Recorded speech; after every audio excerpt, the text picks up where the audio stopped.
ভিডিওতে আমরা এমন একটা রোগ নিয়ে কথা বলবো যেটা আমাদের অজান্তেই আমাদের অনেকের শরীরেই ধীরে ধীরে একটা নীরব ঘাতকের ভূমিকা পালন করছে, অর্থাৎ ধীরে ধীরে আমাদেরকে অসুস্থ করে তুলছে। আর এই রোগটির নাম হচ্ছে ক্রনিক কিডনি ডিজিজ, বা যেটাকে আমরা সংক্ষেপে বলে থাকি CKD।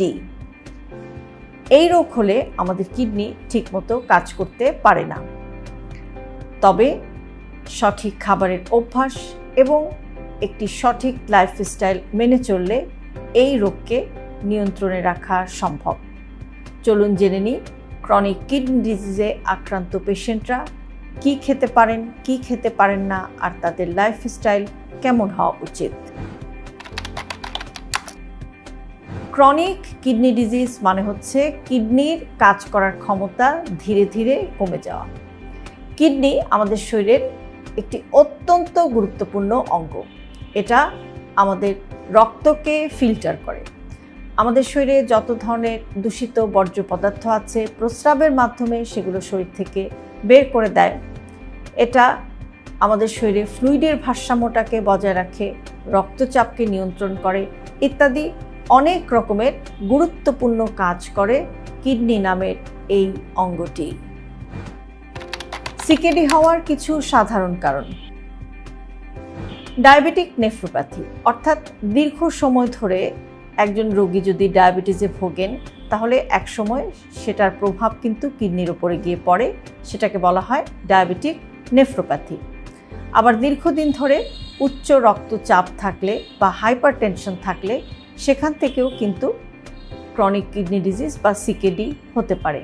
এছাড়াও অনেক সময় দেখা যায় যে দীর্ঘদিন ধরে ব্যথার ওষুধ খেলে সেটাও কিন্তু কিডনিকে আক্রান্ত করতে পারে এবং CKD হতে পারে। আবার অনেক সময় দেখা যায় যে জেনেটিক্স বা জন্মগত কিংবা বংশগত কোনো কারণেও কিন্তু CKD হতে পারে।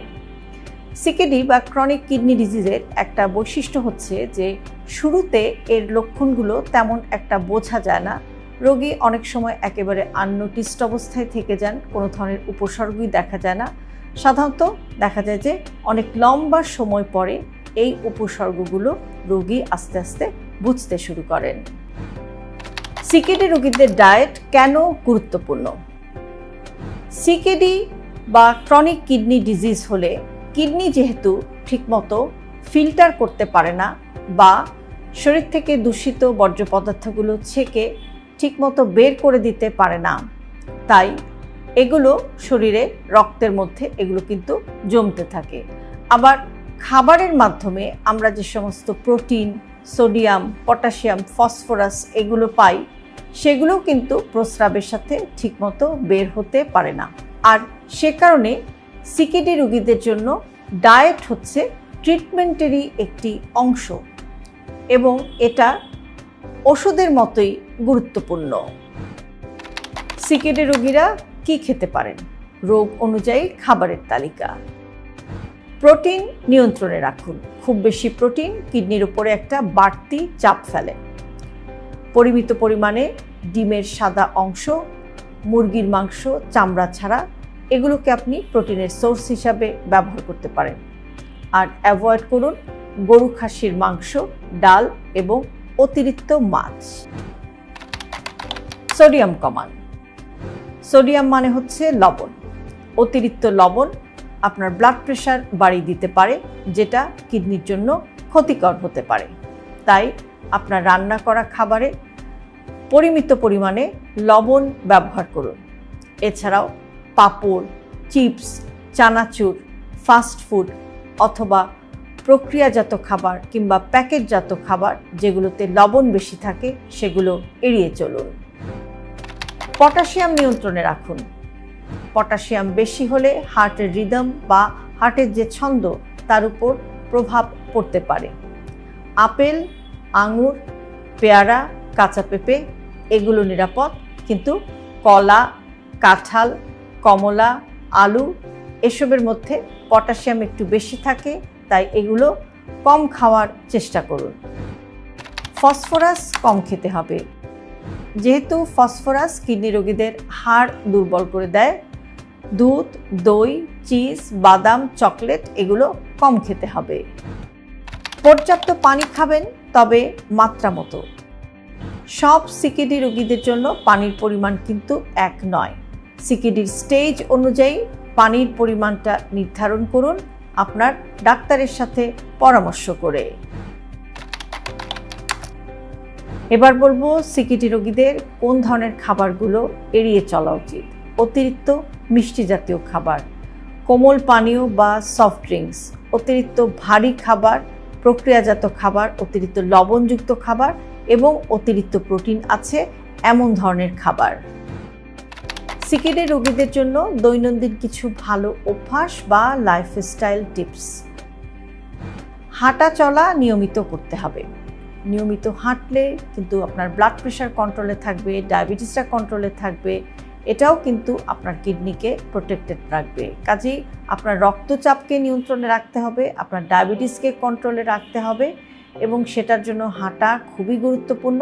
হাঁটলে যাদের ডায়াবেটিস আছে, যাদের হাইপারটেনশন আছে, সেটা কন্ট্রোলে থাকবে এবং এই সমস্ত ডায়াবেটিস, হাইপারটেনশন থেকে যারা কিডনি রোগে ভুগছেন সব কিছু মিলিয়ে ডায়াবেটিস, ব্লাড প্রেশারও ভালো থাকবে এবং কিডনি রোগও বা সিকেডিও কিন্তু কন্ট্রোলে থাকবে। এছাড়া অতিরিক্ত মানসিক চাপ কমাতে হবে, স্ট্রেসকে কন্ট্রোলে রাখতে হবে, কেননা স্ট্রেসও কিন্তু আপনার ব্লাড প্রেশার বাড়িয়ে দিতে পারে, ডায়াবেটিস বাড়িয়ে দিতে পারে, যেটা কিডনির ওপরে একটা বাড়তি চাপ ফেলতে পারে, সিকেডিকে আরও খারাপ অবস্থায় নিয়ে যেতে পারে। ব্যথার ওষুধ খুব লিমিটেডভাবে খেতে হবে। চেষ্টা করবেন যাদের ক্রনিক কিডনি ডিজিজ আছে, ব্যথার ওষুধ যতটা সম্ভব আসলে এড়িয়ে যাওয়া যায় সেটাই তাদের জন্য ভালো। আমরা অনেক সময় দেখা যায় যে একেবারে র্যান্ডমলি পেইন কিলারগুলো খেয়ে থাকি। এটা কিন্তু খুবই ক্ষতিকর, বিশেষ করে এটা আমাদের সবার শরীরের জন্যই ক্ষতিকর। বিশেষ করে যারা কিডনি রোগে ভুগছেন তাদের এই ব্যথার ওষুধ খুবই সাবধানতার সাথে খেতে হবে এবং যে কোনো ধরনের ব্যথার ওষুধ খাওয়ার আগে অবশ্যই ডাক্তারের সাথে কনসাল্ট করে তারপর ব্যথার ওষুধ খেতে হবে। এছাড়াও ঘুমের দিকেও কিন্তু আপনাকে নজর দিতে হবে, কারণ আপনার ঘুমটা যদি ভালো না হয় তাহলে আপনার স্ট্রেস হবে, কর্টিসল হরমোন বেড়ে যাবে। এগুলো সব কিছু কিন্তু ইনডিরেক্টলি আপনার কিডনির ওপরে একটা খারাপ প্রভাব ফেলবে। আরেকটা জিনিস, খাওয়া দাওয়ার ব্যাপারে কিডনি রোগীদের কিন্তু একটু বিশেষ সতর্কতা অবলম্বন করতে হবে। আপনি যদি একজন সিকেডির পেশেন্ট হন তাহলে আপনি ডেইলি কি খাচ্ছেন, আপনার ডায়েট লিস্টটা বা আপনার খাবারের তালিকাটা আপনি অবশ্যই একজন নিউট্রিশনিস্ট বা পুষ্টিবিদ কিংবা একজন কিডনি ডাক্তারের সাথে কনসাল্ট করে কিন্তু আপনি আপনার খাবারের তালিকাটা তৈরি করবেন। আপনি যদি একজন সিকেডি বা ক্রনিক কিডনি ডিজিজের পেশেন্ট হন তাহলে আপনাকে অবশ্যই নিয়মিত ব্লাড টেস্ট এবং ইউরিন টেস্ট করতে হবে। এছাড়াও নিয়মিত আপনার রক্তে ব্লাড সুগারের লেভেলটি চেক করতে হবে, আপনার ব্লাড প্রেশারটা কেমন আছে সেটাও নিয়মিত রেকর্ড করতে হবে, কেননা ডায়াবেটিস, ব্লাড প্রেশার এগুলো সার্বিকভাবে যদি কন্ট্রোলে না থাকে তাহলে সেটা কিন্তু আপনার কিডনি রোগকে আরও বাড়িয়ে দিতে পারে বা আপনার কিডনির জন্য আরও বিপজ্জনক হতে পারে। কখন ডাক্তার দেখাবেন? যদি আপনার প্রস্রাবের রং বা ফ্রিকোয়েন্সি বদলায়, হাত পা ফুলে যায়, সব সময় ক্লান্ত লাগে, তাহলে দেরি না করে একজন নেফ্রোলজিস্ট বা কিডনি বিশেষজ্ঞের পরামর্শ নিন। কিডনি আমাদের শরীরের এক নীরব যোদ্ধা।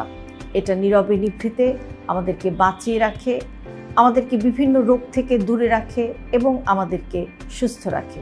তাই এর যত্ন নিতে হবে নীরবে এবং প্রতিদিন। আজকের ভিডিওতে দেয়া তথ্যগুলো থেকে যদি আপনারা উপকৃত হন তাহলে আপনার কাছের কোনো মানুষ অথবা আপনার কোনো প্রিয়জন যিনি কিডনি রোগে ভুগছেন বা সিকেডিতে আক্রান্ত হয়েছেন তাকে আপনি এই ভিডিওটি ফরওয়ার্ড করতে পারেন। কেননা বাঁচতে হলে জানতে হবে। অনেক সময় আমরা কিন্তু তথ্যের অভাবে আমাদের শরীরের অনেক অবহেলা করি। কাজেই এই ভিডিওতে দেয়া তথ্যগুলো যদি সামান্য হলেও একজন কিডনি রোগীর কাজে আসে সেখানেই আমার ভিডিও বানানোর সার্থকতা।